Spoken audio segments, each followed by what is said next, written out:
how they've been adapting in the games and decision making. So it's good to see we still have some very quality higher tier play as well. Love to see. So for I think the last like 2+ years, what we've had was like an in-house league, as to call it, where basically like the best like 100 players or something basically like just constantly play like competitive matches against each other, for just fun and practice and that kind of stuff.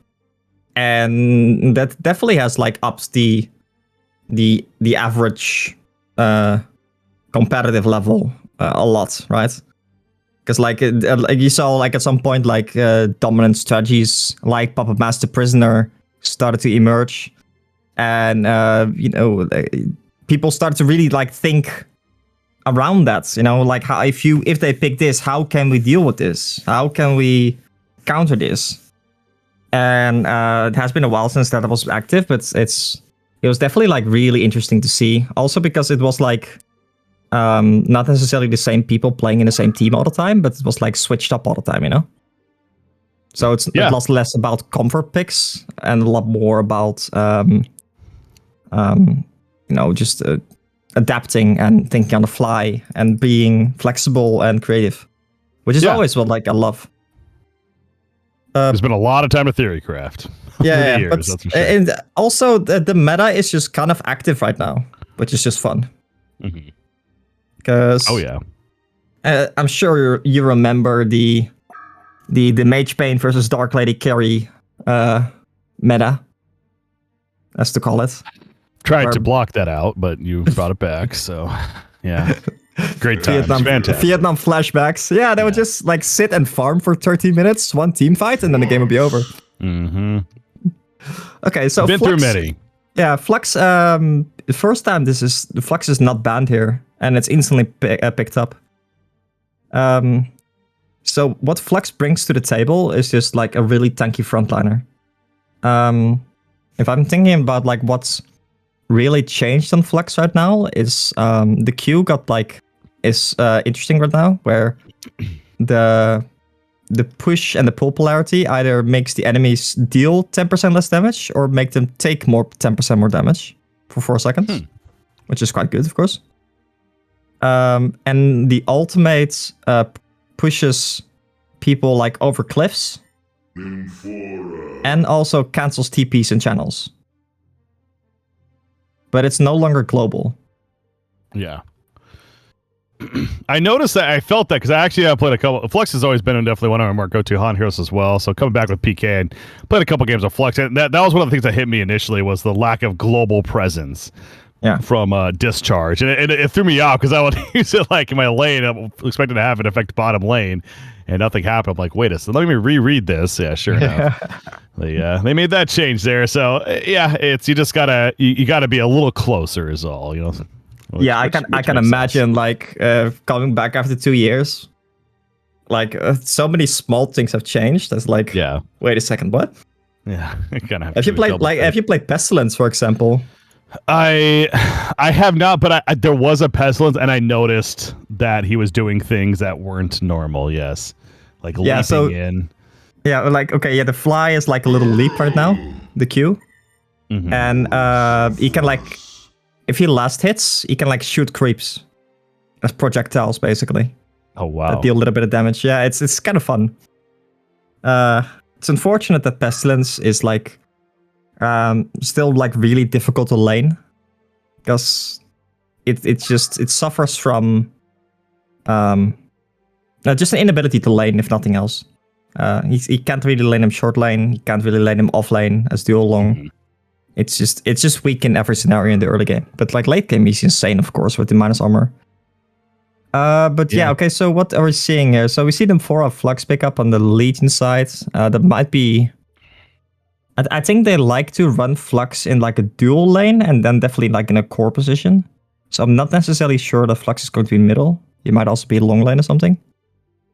And on Hellborn's side, we see Sephora's, Pearl, and Engineer. Well, Engineer, of course, just a strong hero, as we've seen like the last 2 games. And Pearl Pearl's 0-2 in this series. Just saying. Yeah. Yeah, absolutely right. Yeah. So it does feel good, but it does feel better against Flux, though. I do like her against Flux. Well, yeah, like Pearl in general is like a strong hero, but if you don't need like defensive supports, but like aggressive supports, then Pearl doesn't offer anything. You know, like the same thing with like a Monarch.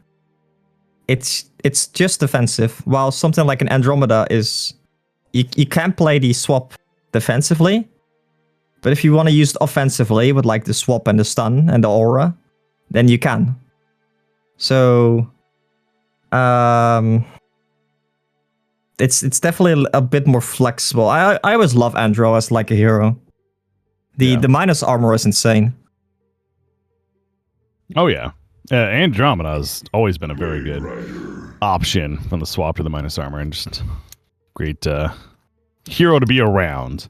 Yeah, but not going to see an Andromeda here. We're going to see a Plague Rider coming out for now.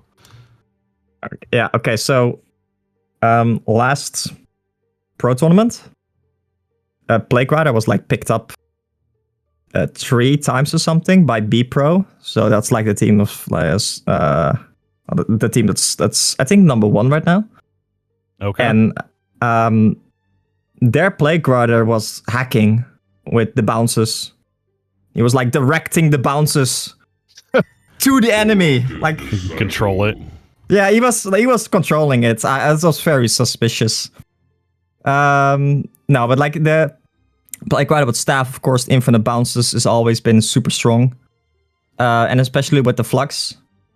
And even the Pearl is quite good against Plague Rider because you can block out a lot of the damage, of course. Mm-hmm. That is up until the moment that like Plague Rider gets a staff, because then it doesn't matter that Pearl is like blocking 75% of the damage, because the potential damage is infinite. Yeah, that's insane. Yeah, so 75% like of infinite is still, you know. Yeah, having an ability read infinite is almost scary to look at. Like, oh yeah, no, you can do some really funny things with, especially with Flux, pulling them all in, getting them in position for it. I mean, yeah, you got to be careful with that. Yeah. Okay, so this is intended, right? So if you go to Puppet Master, you read the ultimate, right? And so it says there at the end, the Voodoo Puppet persists for another 3 seconds at the end, right? Yeah. So that means that like even if the puppet gets killed, the Voodoo Puppet, it still transfers damage for another 3 seconds. So what you can do is you pick Puppet Master, you get a staff on Plague Rider, you go to Kongor, you stack the Puppet Ultimates, you use Puppet Ultimate on the Kongor, and then you stack Puppets and Kongor on top of each other. And it will like bounce between the Puppets and the Kongor like really fast and instantly like kill Kongor.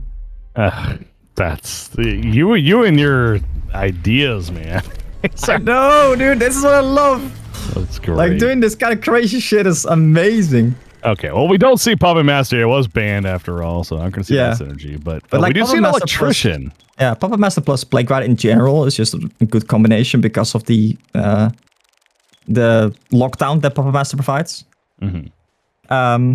But yeah, Electrician also is a really strong hero. If I'm looking at like Electrician, of course, is like famous for the like infamous for the purge, right? The ultimate that just purges even through Shrunken.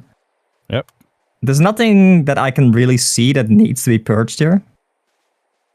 Well, how does it work against the illusion of silhouette? Yeah, it does instantly kill that. Or wait, I think it deals like 700 true damage. 700 up to 1,000 true damage. Yeah.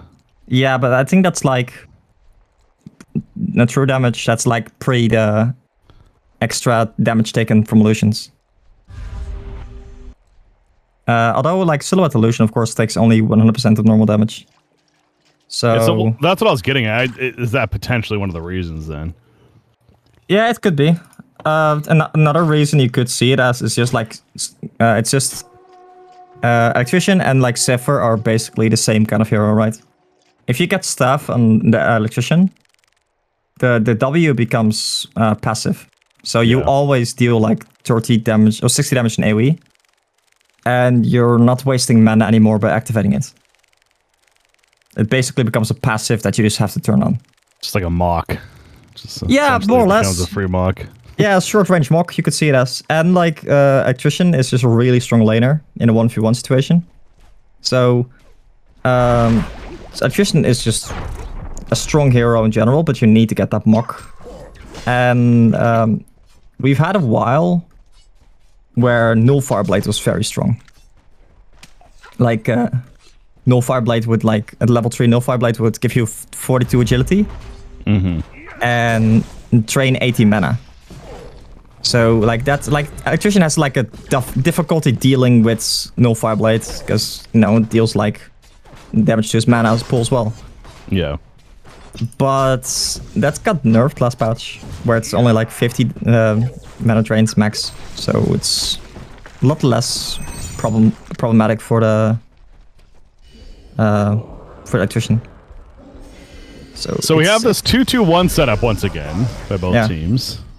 This time around, though, a couple of differences I'm noticing is that Fa is playing the Lord's Alforez and solo up at the top lane. Volca gets to play the Lodestone in a dual lane with his Engineer up against an Electrician down here, so...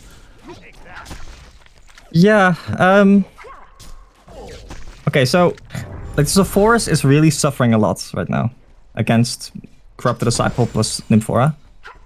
And I don't necessarily think that Zephyrus is a hero you want to suffer on. Zephyrus is a hero you want to do good on and then, like, steamroll. While the exact opposites, the Lodestone... If Lodestone has like 100 GPM and gets level 7, he can still one-shot people. Because, the ultimate and the W just are insane. So... Oh, wait. Is this actually a kill? Electrician's tanky. It is a kill. The head smash once again coming through, and sure enough, kill. Bloodlust going the way of the Dire team, top green tack. Yeah, so the head smash does 240 damage. A lot. On a 7 seconds cooldown. It is mixed damage, so it's weird. I won't get into the details, but... It also damages himself, though. Let's not forget that. True. And like the powerful thing about Lodestone is the E. It's like a really powerful shield. So it's like 100% to block, 15 damage level 1, and then 25, 35, 45. So see it as like a free Helm's Blade Legion. If you like get that maxed. Yeah. I'm looking at this mid lane matchup right now. Flux is dominating when it comes to 15-6 versus 8-3 on Silhouette. I mean, Plague Rider's gripping some great lane control, of course, with the Extinguish, so I'm sure that's part of it. But yeah, Silhouette's... This is not a good position to be in if you're Silhouette. Yeah, and it's the base damage. Like, look at the difference in base damage, right? Flux has 70 base damage, Silhouette has 60 or 50. Yeah. So that is the reason why you want to pick up Flux. Like tankiness and just high like lane presence base damage. While Silhouette is... Oh, actually Pearl. Yeah, Pearl is getting pressure. Now Silhouette's dead because of the grapple. There's no tree there. Where's the damn trees? Oh, the taunt kill on top of that. Malaka. Flux is feeling very powerful right now. You know, I was just about to bring this up. I know you're fairly committed now, I suppose, but why? It almost seems like they're sacrificing their Silhouette now. That seems a little odd to me, because Silhouette's going to fall really behind early on. Yeah, so Pearl invested a lot of time into stacking. Which you can see like the Plague Rider Q also being very strong. But you see like the medium camp and the hard camp are tripled there. But Silhouette can't really easily farm those camps. Yeah. So... until it gets levels. But yeah, it's going to be a while. I don't... Yeah, but even like, say like at level 7 with like the 4 blades, it's still like, he still takes so much damage and it's not really that fast. Compared to like a Zephyr, for example, you know? Oh, of course, yeah. And they're sacrificing the Silhouette here, of course. But they're also really not getting anything out of Forest here. While, yes, they're getting farm on Lodestone here. Electrician might be dead again. Oh, good job with the grip. Is it enough? I don't think so. Mine comes out, and Lodestone taking some damage from the tower, but he will survive. So, to that point, as you're just getting at it, it's going to come down to a lot of this Lodestone. He is level 6 now, as top lane South Forest being dove. Zealstone misses. It just doesn't matter, though. Corrupted Disciple, he saps so much damage with that conduit. Each auto attack hitting for nearly 200 max. You ain't getting away from that. Yeah, and even South Forest relies also on the damage from his W, but he had like minus 60 minus 140 damage or something. So adding 40 extra damage is not gonna do much. Like, you have to wonder, should this engineer have moved earlier? Yeah. As actually he's setting up mid lane now. This is a good rotation here. It's a chance. Flux, he is in a lot of trouble. I don't think he's getting out of this one. No, he certainly is not. So there you go. There's the gank. There's the rotation, as you're mentioning. Certainly needed out of this Hellborn side, as that mid lane especially was getting out of control. But SoniX still has a long ways to go to recover this one. But yeah, let's talk about Corrupted Disciple for a second as well. I mean, by the way, look at these stacks. So South Force is gonna kind of tank them up for the Silhouette are trying to. Even South Force is in trouble. I see this. Oh no. Oh no. Corrupted Disciple. They see they're doing. Gets one kill. And now Silhouette's in trouble. The conduit's up. Gonna grapple away. CD, he's diving. He ain't afraid of this tower. Okay, maybe he is a little bit. Yeah, he has haste, so he can just, like, chase. Free kill on Pearl. Silhouette's gonna survive, but a double kill for Corrupted Disciple. And all that farm taken. And the kill is first. Yikes. Yep. So, like, Lodestone. Yeah, that's going to be a kill. I was going to say the Shatter Storm going to be big from Lodestone. He hit level 6. He's the only one on the Hellborn side right now that's having a very successful game. So good to make use of him and get the kill on Flux at least. Yeah, and like you have a lot of farm on Lodestone right now, but because like Lodestone has to move to like help his team out, this gives like time for the Electrician to recover. Because like Electrician is like in a lane against no one right now, and he's, you know, just pushing and farming a bit. And yes, he died like 2 times early on, but it doesn't matter if he gets like 5 minutes to recover later on. Yeah. And at the 4-minute mark, we saw like the Niflora went for the rune, and while he was going for the rune, he just quickly went up the cliff or up the hill and just checked out. And at that point, they were already, both of the camps were already triple stacked. So pretty quickly, he like placed a ward after that, and that ward that he has right here near the observatory is what gave them the information and the kill there. And like a lot of the farm as well. Oh, actually Pearl. Pearl being ran down. Gonna be stuck in place thanks to Plague Rider. So it ends up being a kill from Malaki yet again. But yeah, you talk about that vision, just taking over the Hellborn jungle. This Corrupted Disciple, hey, picking up the wind whistle. So of course a hero that certainly benefits from some more speed. That with the Seam Boots. And going those Mad Fred's Brass Knuckles. The early start for Corrupted feeling very, very strong right now. And it's just going to continue to be the name of the game for the Hellborn of get SoniX farm some way, somehow. He's only 220 gold per minute right now. It's still level 5 for that matter. But TGT is grouping up mid lane as if they want to make a play. Engineer just kind of walking in, energy field ready to go, but Legion is not going to give him a chance. Yeah, I mean, like, they have to try something, because if they don't, you know, take action and group up or something, they definitely lose, right? So if you're in a position like this, where like the option is like, you know, if you don't do anything, you're definitely gonna lose. Just start playing YOLO. Just play aggressive. Go for the risky right plays. There they go. Yep, it was just, I mean, it was going to happen. Now, just north of that, they do get the turn call on Amphora, but you know, I'm sitting there watching the mid lane, just waiting for that combo. You knew it was going to happen. It's just a matter of time. And as soon as they saw Pearl nearby as well, they're like, all right, let's have Flux pull them in and just pop the Plague Rider ultimate and just free kills. Yep. Okay, so important thing about the Plague Rider.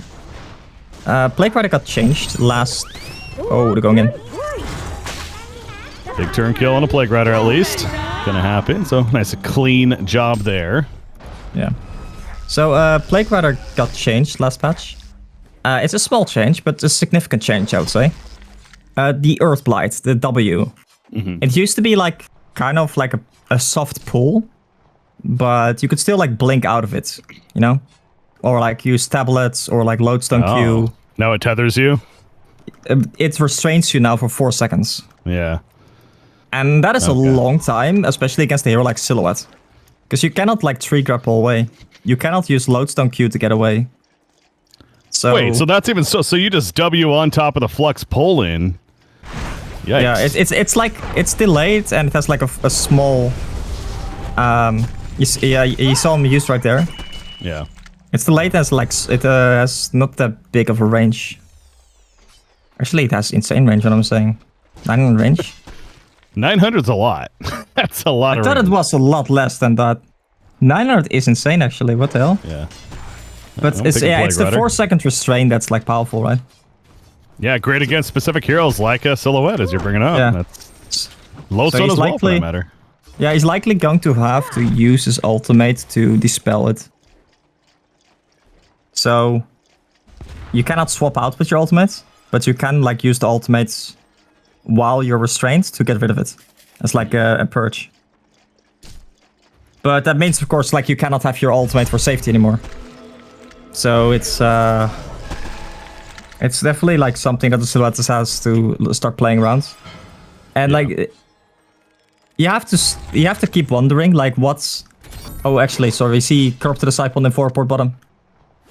Yep, they're setting up. Silhouette thinks he has a free farm down here. Nope, not so long. And Plague even popping. That wasn't even his ultimate, actually. That is all going off right there. To play Kara, that was just simply the contagion. But Pearl's able to get away, but the tower kill on top of it, they got the hero they wanted. That's what matters. And you look at this electrician. I mean, so much for being a struggling electrician. He's just up there with the Flux and the Corrupted Disciple. The top 3 farm in the game all belong on the side of Vinicius now. This is getting out of hand very quickly. Yeah, and like the only hero they have farm on, the Lodestone, is like a hero you don't necessarily need farm on for him to be effective.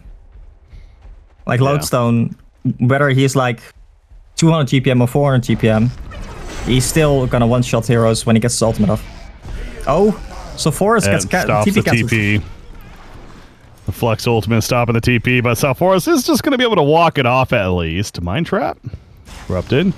Corrupted has a Mystic Vestment, though, now as well. He's also going to be able to take out the energy field as he gets close enough to do so. Yeah, I was going to say, if Corrupted gets like a BKB here soon, I mean, how do they even stop that? I think they saw Engineer place the mine there. So I think they might know there's a Mind Trap there. Also, interesting, actually. The Engineer has always a very open skill build possibility.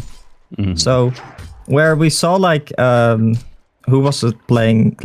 I think was Mendeley playing Engineer last game? I can't remember. I forget. Yeah. Let's just say like the let's say it's Mendeley. Like the Engineer last game went for like turret early on. Because turret is like a really good slow for like if you just get 1 point in it early on. And it only costs like 75 mana. And I also think he maxed the keg for the extra stun. But here we see like this Engineer actually maxing mines here to try and get some Mind Traps off. Well, we'll like to get some free kills, but right now it's not really in the spot where that's going to be happening. I mean, even see the Corrupted Disciple taking out some Ancient Stacks over here with the assistance of Nymphora. Flux going to come in, maybe take a little bit too. He's got the Alchemist Bones finished now. They want to get to Rune here. Oh, yeah, Rune Control, 14 minutes. Regen, just Pearl going to really deny it at that point. Meanwhile, bottom, Mendeley is going to get killed. Volca runs him down with the Silhouette, so nice PK free now. Kill found. PK in the Lodestone. That's big. Yep. So they got to use it though. I mean, they have to make use of that here soon. Yeah, I mean he has ultimates and PK here, but of course, like you don't necessarily want to dive against and do super risky plays against the Plague Rider because you know a Plague Rider Flux specifically because he just get blown up. Yeah. Also, Flux picking up an Outbounce is something I actually like because Flux does well in the early game. Very similar to like a Rally. He does really well in the early game. Oh, what? Yeah, what is that? They're hiding. They weren't so hiding. Electrician's like, wait, what are you guys doing there? Hello. Well, maybe this was the plan all along. Shatterstorm going to be activated. They want this kill on Electrician. There's no support nearby. He's going to purge, but slowing down immediately. Head smash hits, and that is a kill in the end. So that's fine. Top lane, we see the Force really trying to bait the Corrupted into the mines, but he knows they're there. They know. Oh, they're using 40 bottom. Lodestone. Gonna try to get away now. There's the pulled in. Plague Rider still has the ultimate. Not gonna use the edge. Just nukes down the Lodestone. Now Corrupted Disciple puts the conduit on Silhouette. Silhouette, no true grapple to use. And he is killed off. So then for a TPM with Corrupted ends up being the end of top green tack there. Yep. Yeah, this so the flex much very similar to something like a rally. He does really well in the early game in the lane, but after the laning phase is over, because he doesn't have a farming ability, they usually kind of fall off.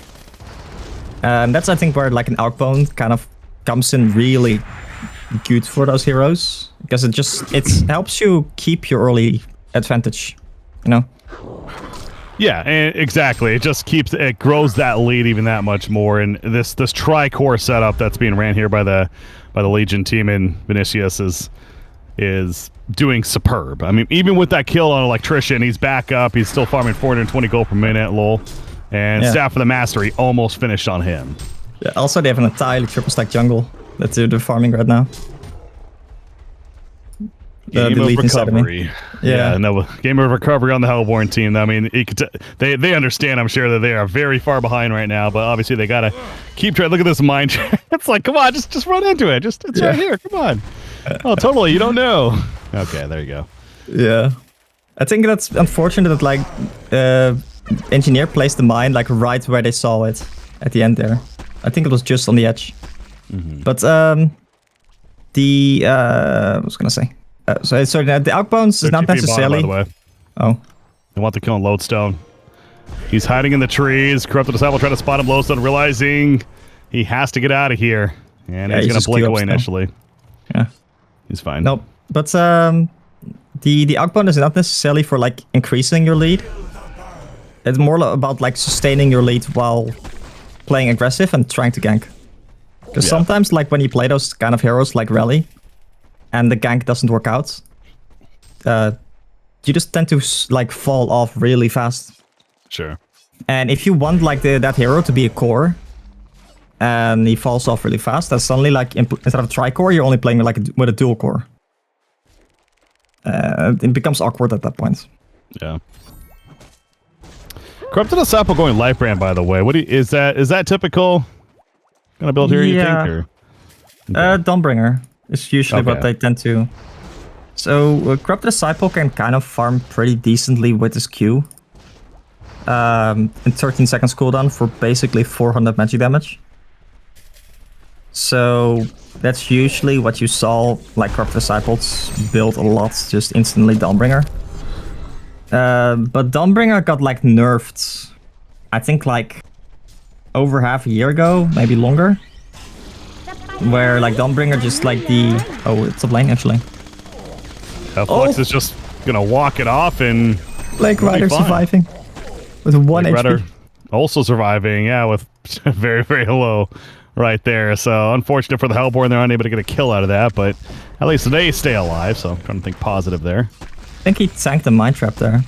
Yeah, I heard it go off. Yeah, but Plague Rider, look at his items. It's Steam Boots plus Mystic Vestments. He's quite tanky right now. Oh, yeah. Yeah, even the Grave Locket assisting in that. So we haven't seen that the Plague Flux combo for a while, but to be fair, that's because TGT really hasn't given them the chance since what happened in the mid lane.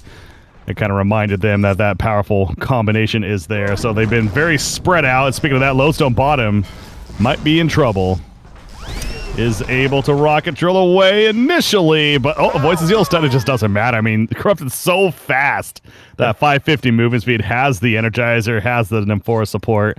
We didn't really talk much about this Corrupted Disciple pick when it even happened, but clearly this is proving to be a very, very good pick for this Legion team.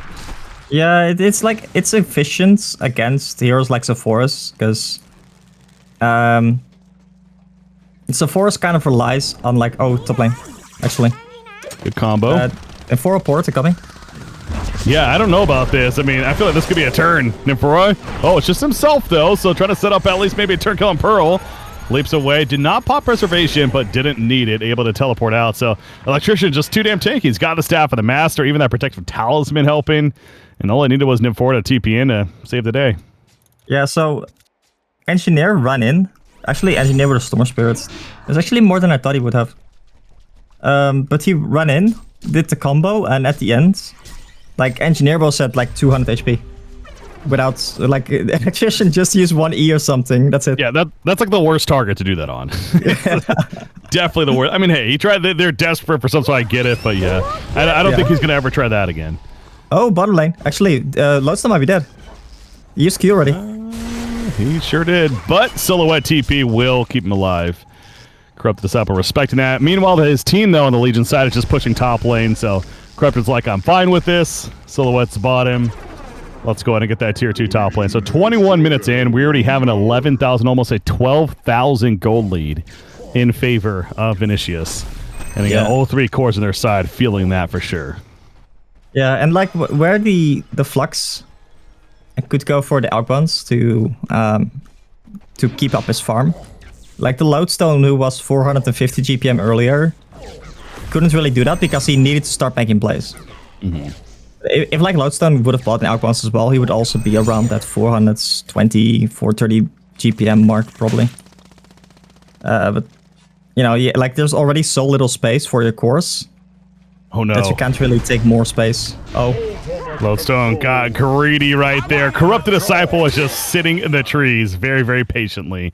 And as soon as Lodestone used a rocket drill to farm mid, or farm the lane, he just went in. Now mid lane, speaking of that, Engineer, going to be locked in place, wants an energy field, he gets it off the last second, going to help a little bit and help keep himself alive at the time being, as Electrician pushed back in. Meanwhile, great preservation. Flux doesn't have his ultimate to use. That Plague Rider ultimate bouncing around, finally stopping. No, Lord South Forest is the victim to it. Pearl, the Mind Trap, he's flying though. Flux is tanky. He is going to survive. Pops the BKB late, but he wants the kill, and he gets the damn kill. So Mind Trap works, kinda. It's just these heroes are just too tanky. Yeah, like Flux has 3.5 strength per level, and he has like 2k HP right now, but just shrunken and Steam Boots. So, yeah, I mean that's the power of Flux, right? He's a tanky boy.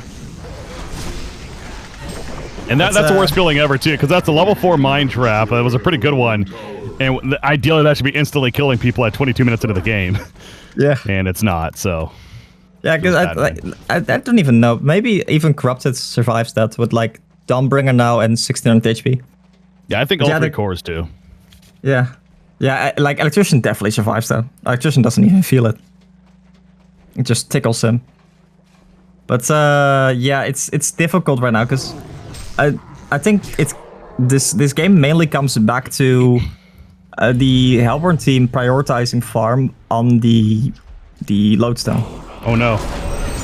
So Forest Discharge is ready, unable to get it off his Flux right now so far. He's going to push them away, actually. Plague Rider does have his ulti as well, choosing not to use it just yet. The chase continues for the Helper side. There's a Plague Rider ulti. They got to get the spread on. Shadow Sword for Lodestone goes off. They kill Plague Rider. But the rocket drill not going to be in time for Lodestone. He gets taken out. Flux double damage and popped. And Silhouette has to respect that damage right there. So, yeah, Pearl, the supporting cast getting picked off. Thanks to the Plague Rider and everyone else. Legion team survives again. And yeah, I think this is I think what is the power of the Plague Rider. It de-incentivizes the grouping up and going as 5 strategy, right? Like especially early on when you don't have much mobility tools. Mm-hmm. If the enemy at that point like goes 5 and groups up. No. Oh, Silhouette's like, I just wanted the rune. Tree grapple is PK up in 5 seconds. Never mind. Corrupted Disciple changes that. There's that PK. Flux pulls back in Lord South Forest and sets up the free kill for good old Captain Huggy. Corrupted Disciple. And this is just also a good build on the Corrupted Disciple. Like with Energizer giving 20 move speeds, then is Dawnbringer giving 16, now 10%, and his E giving like 12%. So he's just zooming across the map right now. But yeah, the Plague Rider just makes it so that if the enemy in the early game like tries to just group up and push or something, or like, you know, group up and gank, there's always the opportunity that like suddenly there's a Plague Rider there and just gonna blow you up. Like here. Yep, they're all dead. That was a great combo. Energy shield, or energy field put down, doesn't even matter. The votes concede on top of that, can't blame them. This game is just way out of hand now.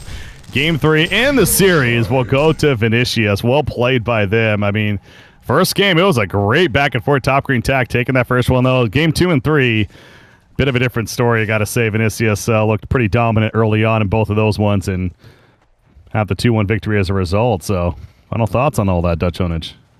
Yeah, I think like the last game was definitely won in a draft a lot.